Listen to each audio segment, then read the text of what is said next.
আজি মই বনাবলৈ লৈছোঁ মাছৰ মুড়ি ঘণ্ট চিৰাৰে। প্ৰথমতে মাছখিনি ভালদৰে ৰঙচুৱা পৰাকৈ ভাজি লৈছোঁ।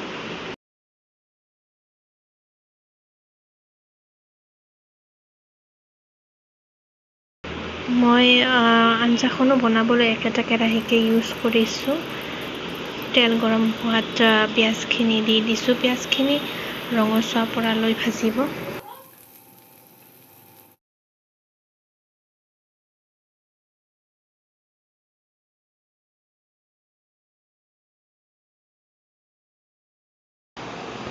এয়া চাওক, পিঁয়াজখিনি অলমষ্ট ৰঙচুৱা হ'বলৈ লৈছে। এতিয়া ইয়াত মই তিয়াই থোৱা মুগৰ দাইলখিনি দি দিছোঁ।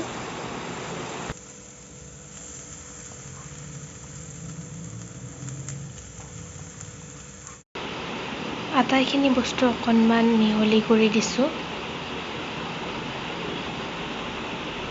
এতিয়া ইয়াত হালধি দিলোঁ, নিমখ দিছোঁ সোৱাদ অনুসৰি।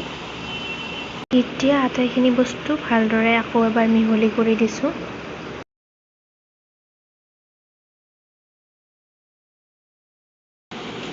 দহ মিনিটমানৰ বাবে ঢাকন দি দিছোঁ। ধুই থোৱা চিৰাখিনি এতিয়া যোগ কৰি দিছোঁ।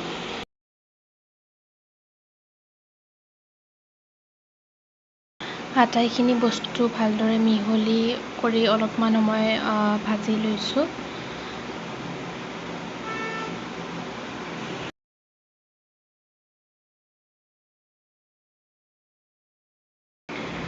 ভাজি থোৱা মাছকেইপিচ দি দিছোঁ।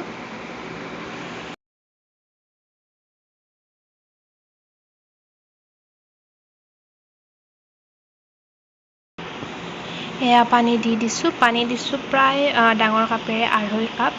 পানী অকণমান বেছিকৈয়ে দিছোঁ যাতে মাছখিনি ভালদৰে সিজি উঠে আৰু লগতে দালিখিনিও ভালদৰে সিজি যায়। এতিয়া ঢাকন মাৰি প্ৰায় 10 মিনিটমান সময় আটাইখিনি বস্তু উতলিবলৈ দিম। প্ৰায় 10 মিনিটমান পিছত এয়া দেখিছে পানী অলমষ্ট নোহোৱা হ'বলৈ লৈছে আৰু লাহে লাহে মাছখিনিও সিজিবলৈ লৈছে। ঢাকন মাৰি আকৌ অকণমান সময় সিজিবলৈ দিছোঁ। এয়া চাওক, প্ৰায় 10 মিনিটমান পিছত আৰু এয়া মই মেগী মছলা অকণমান দি দিছোঁ।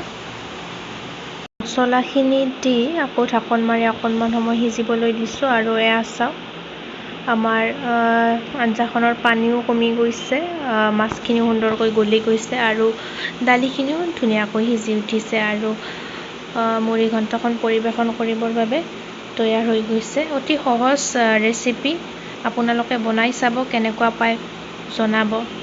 যদি ভিডিঅ'টি চাই ভাল পাইছে তেন্তে ভিডিঅ'টিত লাইক কৰি দিব আৰু চেনেলটো ছাবস্ক্ৰাইব কৰি দিব।